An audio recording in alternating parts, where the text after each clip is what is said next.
Buongiorno, scarponi da montagna, con un approfondimento sulla catagolazione. Piccolo stacco musicale e si inizia subito.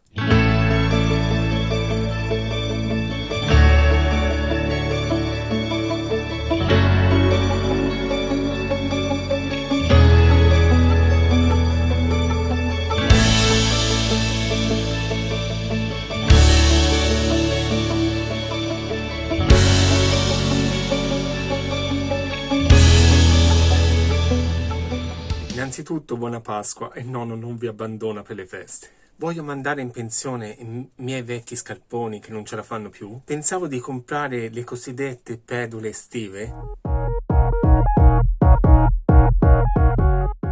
ma cercando su internet è sorto un problema. La scelta dello scarpone da montagna non è un problema marginale. La scarpa sbagliata per quel sentiero ti può far cascare.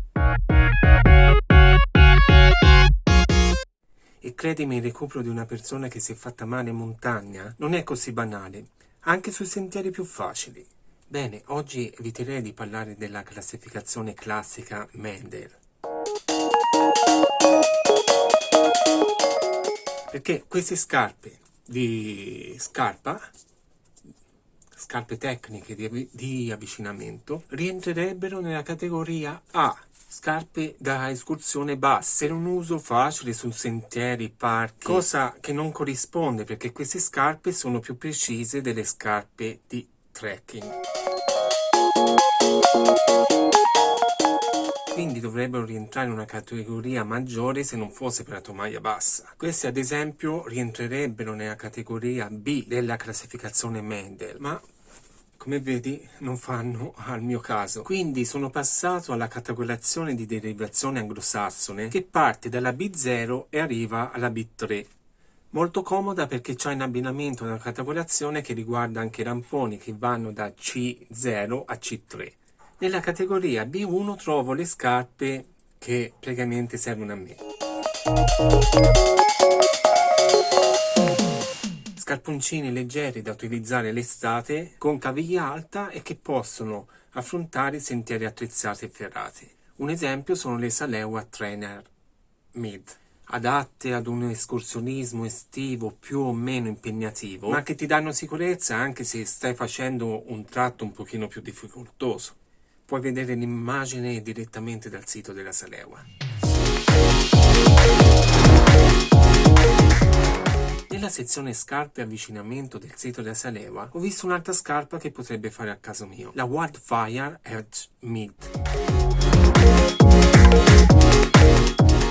Queste scarpe hanno un sistema switch fit che ti permette di stringere i lacci per una compressione sulla punta simile alle scarpe di arrampicata. Una volta finita la scalata basterà rimettere il laccio nella posizione originale per proseguire il normale trekking.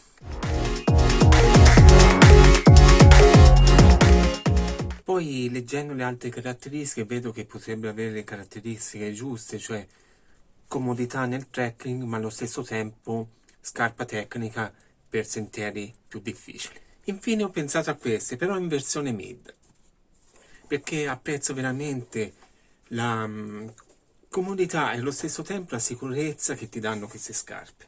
Ti faccio vedere sul sito della scarpa la versione mid. Bene, infine le scarpe di categoria B1 possono essere abbinati con ramponcini di categoria C0 oppure di ramponi universali del tipo C1. Questo può essere utile nel caso l'escursione estiva magari comprende un piccolo tratto su un ghiacciaio. Bene, può essere veramente utile un tuo commento, la condivisione delle tue opinioni. Puoi aiutare me a scegliere gli scarponi estivi e anche chi vede questo video. Ciao, a presto! Alla mia destra il mare, alla mia sinistra la neve. Queste sono le Apuane, tra cielo e mare, dove il blu si confonde.